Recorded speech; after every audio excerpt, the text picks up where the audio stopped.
Subcommittee will come to order. Good morning. Before we get to the subcommittee's first hearing of the 118th Congress, I want to introduce myself. My name is Derrick Van Orden. I represent the 3rd Congressional District of the state of Wisconsin. I'm a proud retired Navy SEAL, served our country for 26 years.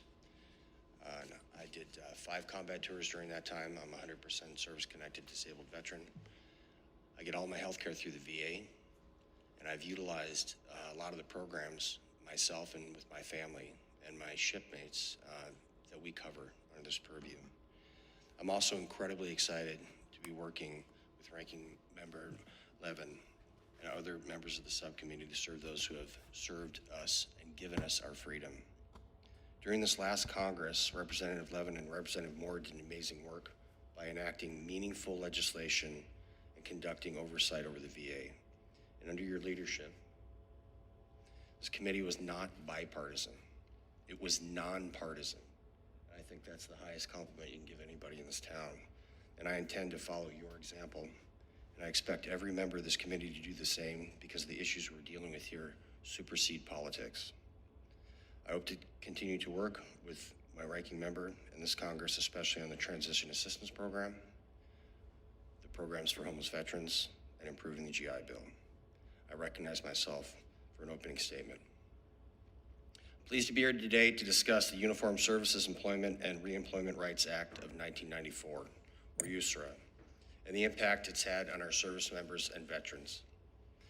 While I am thankful for the Department of Veterans Affairs Employment Training Services program to be here today, I'd like to say that I'm not extremely disappointed that the Department of Defense declined to participate in this important hearing on a program affecting those who serve our country. I am angry at them.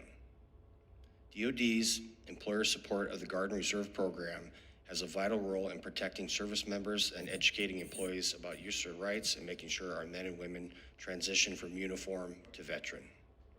As more National Guard and Reserve units are called upon active duty, I hope in the future the Department of Defense makes protecting these service members and their jobs while they're on active duty a priority, especially when the department continues to experience a recruiting shortage. At a minimum, I expect them to show up.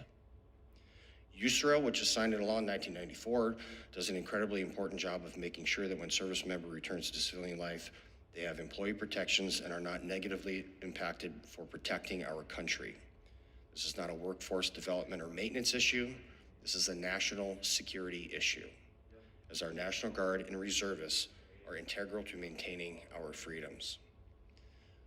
When I was a SEAL platoon chief in Iraq, I had 50 Pennsylvania National Guard OPCON to my unit. They were incredibly professional, and one of them was a welder. And I hope that when he finished serving our country, that he had his job waiting for him back in Pennsylvania. And it's incredibly important that we ensure that happens. My goal for today is to hear you, sir, Department of Labor vets, about their effort to implement a law and hear what we can do to help make the jobs easier, or their jobs easier, your job easier, to carry out the goal of the law.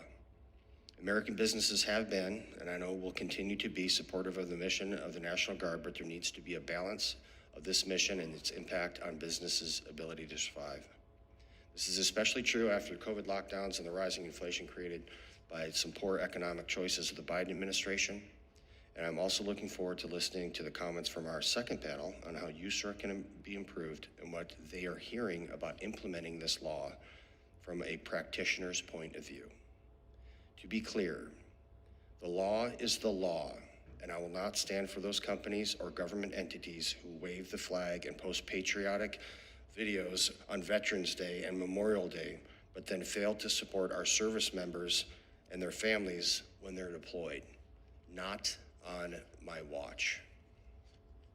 Thank you all for being here today. Look forward to hearing your comments and recommendations. With that, I yield to Ranking Member Levin for your opening statement, sir.